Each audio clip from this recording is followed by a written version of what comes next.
What's going on, YouTube? This is Mag Dog TV coming back with another one. Earlier today, Kevin Stefanski announced that Shedeur Sanders would be QB2. Browns insider Tony Grossi just gave us a late update in regards to him being QB2 and a possibility of him playing against the New York Jets. We're going to talk about all that he said in this video, so let's get Every other city I go, from Colorado to the Bayou I go. Y'all know the motto, get a info I know.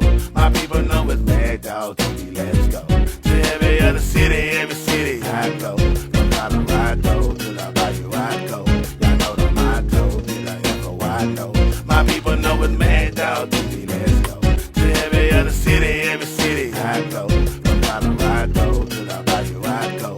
Y'all know the motto, get a info I know. My people know it's Mad Dog TV, let's go.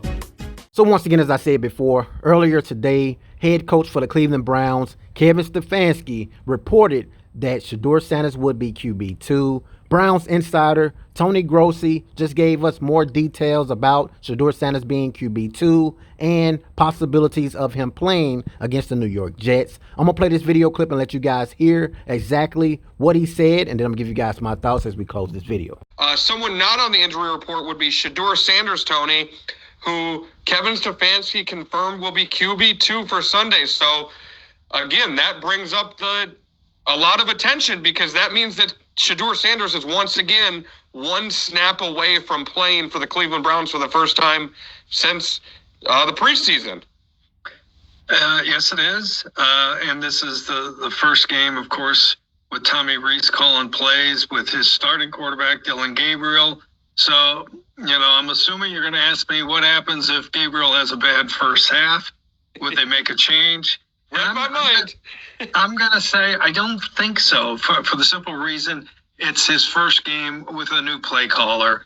And although it's his fifth game overall, Dylan Gabriel, and we've seen a slight regression in his play, to say the least, I do think the Browns are not of the mindset to have a short leash on him in his first game with Tommy Rees.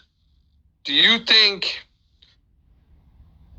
looking at it with the Tommy Rees factor there, I wish we knew what Shedeur's practice reps look like this week. And because Kevin said, hey, at the bye week, we're looking at everything, we're going through everything. I'm so curious to know if Shedeur's practice reps changed this week with him being back active. Yeah, it's a relevant question. I wasn't out there today to ask it.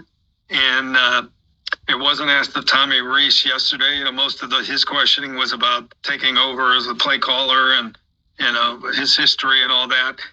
So I think it becomes a relevant question at the start of next week. I don't know the answer. I assume nothing has changed in that regard, that he's still not taking reps, but we'll revisit it on Monday or Wednesday for sure. Do you think that, Tony, say this game gets out of hand? I'm not saying it is, but say it did. Do you think Stefanski would be reluctant to put Shedeur in any situation? Because remember when the Browns, two games the Browns were getting blown out when Flacco was a starter, and he, lifted him for Dylan Gabriel. Obviously, Dylan Gabriel's a young quarterback. There was no reason to have Flacco still out there. Do you think that that's in play here? Or? Well, the only reason I would hesitate is his answer about, the rookie needing as many reps as he can get, even in a losing cause. Whereas Flacco, the veteran quarterback you don't need to give him reps in that case. So that's why I would say probably not, but who knows? And what are the prospects of them falling way behind the New York Jets anyway? But you never know, right? At this stage of the season, the way it's going. So I'm going to say that I don't think any of those answers will change yet. Like putting in Shedeur in those circumstances. I think it's at this point, I think it's a better chance of him getting in if on the other side, if the Browns were up 30-6. Now they didn't do that in the one game because I believe it was the first win for Dylan Gabriel, and they wanted him to finish it off. I think if they repeat that situation, we might see a change more likely there than in a blowout loss. And then, Tony, I was just kind of thinking on the Tommy Reese thing. This is so fascinating because not only has Dylan Gabriel never had Tommy Reese call plays for him, but Shedeur never has either. And again, he's one snap away. So it's like, yeah, Dylan needs all the reps and you want him to get the repetition of hearing Tommy and everything. But you would think that they would get Shedeur a couple too, just in case, you know? Well, complicating that was the fact that he had the back injury early part of the week and was limited on Wednesday. Yeah. He was full go today, and I think yesterday. Full go yesterday. They had to get that behind them too. Yeah. And that's why I don't think they're going to rush for a change now. They need him fully healthy and start the work week, with that in mind. I would think.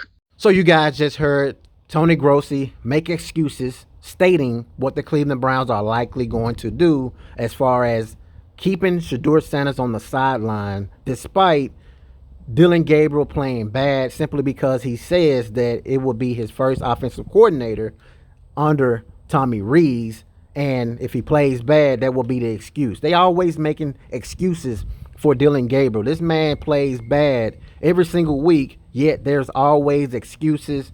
So I want them to keep the same energy when Shedeur Sanders gets out there. Now, I can tell you guys one thing. You can't get much worse than Dylan Gabriel. But if Shedeur Sanders struggles a little bit, they need to keep that same energy and patience with Shedeur Sanders the same way they are with Dylan Gabriel. You guys can get down in the comments and let me know, how do you guys feel about what Tony Grossi had to say? It's no surprise to me any bit. Kevin Stefanski is hiding. If Dylan Gabriel is your guy, you completely dipped out on him. You know what I'm saying? Because at the end of the day, you should have stood in there, hung it out with Dylan Gabriel as he struggled, because this is clearly your guy, right? So why are you hiding now? Why are you throwing it all on Tommy Rees? Makes no sense. You guys get down in the comments and let me know, how do you guys feel. Hit that like button, subscribe to the channel, turn on the post notification bell. That way every time I upload a new video, you guys will see it. Until next time, peace.